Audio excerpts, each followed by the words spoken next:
Thank you. It is absolutely wonderful to be back in the Capitol with all of you.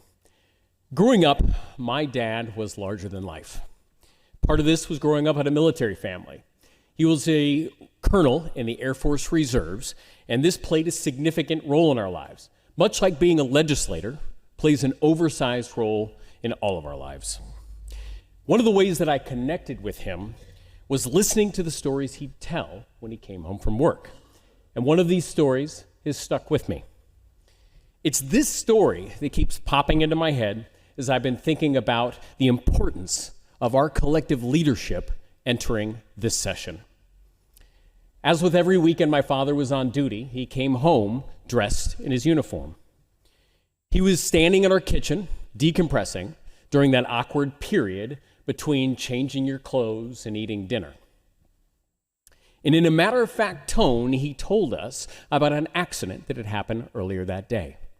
He described how during a mid-air refueling exercise, a pilot had cut the refueling line with the rotors of his helicopter. The rotors of the helicopter were damaged, and the pilot had to set the helicopter down immediately. As my father finished recounting the story, I was surprised to learn that the focus of the story was not the pilot. It was the wing commander. My father, he told me, was that the wing commander's career would be negatively impacted by this incident. So I was confused, because in my mind, the wing commander had done absolutely nothing wrong. It was the pilot that had made the mistake. My father's response was that as leaders, we are responsible for everything that happens on our watch. Now, this story has been on my mind lately because, in a way, we are all like that wing commander. All of us are united as a part of a team that is collectively responsible to solve our community's greatest challenges and seizing on the unprecedented opportunities facing our state right now. So many Oregonians are relying upon us to find solutions to stop their skyrocketing rent, their inability to get behavioral health care, feeling a sense of insecurity in their own neighborhood. The weight of that responsibility can be scary. And I find it intimidating to acknowledge my own responsibility in this role. It would be much easier for me, for all of us, to retreat and minimize our responsibility as being a part of a bigger system. And on any given day, we don't always know how we're going to deliver the results Oregonians so urgently need. But I will continuously challenge myself, all of us, not to retreat to the bunker of problems being too big, too complex, and pick up that weight. As individuals, we will not be able to lift it. But together, on this our watch, we can. One of the challenges we must face up to is the strength of democracy itself. Democracy is how we come together as a community to address our problems and find common cause with each other. But trust in government as one of its low points in American history. And we have to address this at a time when politicians, myself included, are about as popular as a root canal. We alone cannot fix the polarization and the trust issues in America, but we can accept responsibility for our actions in these walls and make Oregon an example of how things can be done. And part of that responsibility is owning my own mistakes. I've said things in this building that I shouldn't have, things that have contributed to our overly polarized culture. And rightfully, I've had to reflect on the impact of those words. So I ask all of us to consider, what is our responsibility as leaders of this entire state to build community, instead of succumbing to the pressures of a political system that incentivizes demonizing each other? We can be a part of the problem, or we can be a part of the solution. Because the truth is, regardless of affiliation, Democrat, Republican, Independent, Libertarian, Oregonians want us to help build more housing.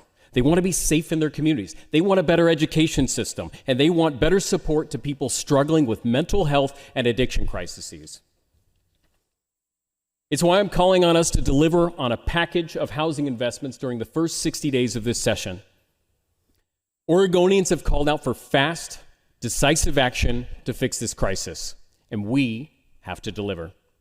Taking decisive action on this and other issues Oregonians care about most is how we strengthen democracy. It's how we begin to change the public perception of the work that we do here in this building. All too often, we look back at a session and we focus on the problems that we faced.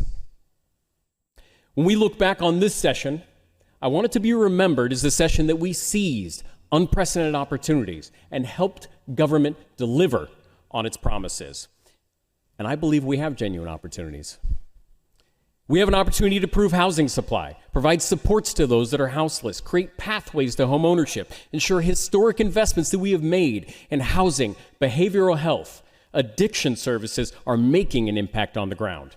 We have an opportunity to draw down millions of federal dollars for the semiconductor industry that will put people into working family jobs 10, 20, 30 years from now and lift future generations of Oregonians out of poverty. We have an opportunity to support investments in water that both improve ecology and support our agricultural industry that makes up more than 12% of our state's gross product. And there are many more opportunities this session. Now, I do not want to suggest that every moment of this session is going to be unicorns jumping over rainbows. We're going to have differences. We're going to have challenging conversations. And you know what? That's okay. In fact, we should expect them. We should encourage them, because when done respectfully, it is the hallmark of an effective democracy. We'll be taking action to improve reproductive health care. Too many Oregonians travel more than 300 miles to find a provider to find life-saving care. We'll be taking action on a series of measures to prevent gun violence. My son was 1 year old on the horrific day of the Sandy Hook tragedy. He has only known a world where these type of events are not unimaginable. They are commonplace. And I want to acknowledge that it is not going to be easy for everyone in this building to take up these issues. But Oregonians expect us to do these things. And we will do these things while fostering a culture of respect. How we treat each other matters. And it's going to be hard. It's going to be tedious, but that's what democracy in action looks like, and it is worth it. I'll close by telling you how I got involved in this work. I was 19 years old. I was looking for direction in my life, and I found it when I learned about an opportunity to gather signatures for campaign finance reform. And on my days off from community college and working at the mall, I stood outside a grocery store. And anyone who's done this work, they know how tedious and they know how tiring it is. But I was excited about the work because I believed, and I still believe, that getting money out of politics is foundational for our democracy.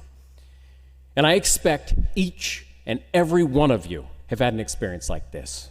There was some issue, some candidate, some event that sparked something inside of you to say, I want to do this work.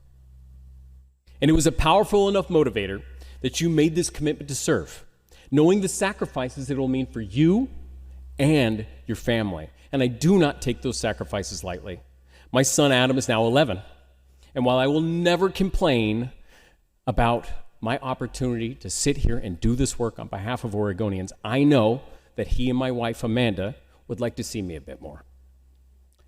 It's why I'm so focused on how we treat each other and that we assume good intent in each other's actions. I will do everything in my power to earn and maintain your trust in me as a leader. Because while we did not individually cause the problems facing Oregon today, we have a collective responsibility on our watch to fix them. In that spirit, let's get to work.